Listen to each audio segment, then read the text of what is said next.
Ассалаумағалейкум достар. Бүгінгі жұмыс пленка төсеу, пленка, лента.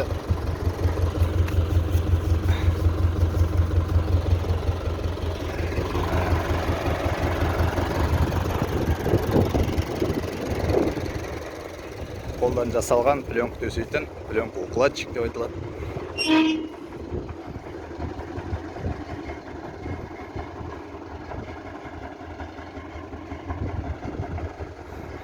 Осындай қолдан жасалған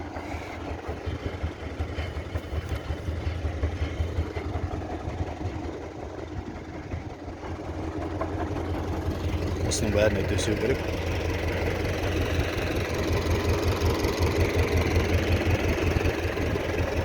Пока нормально шығып келе жатыр.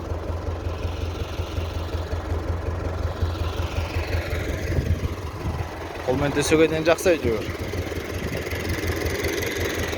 Өзіміз қолдан жасадық үйден.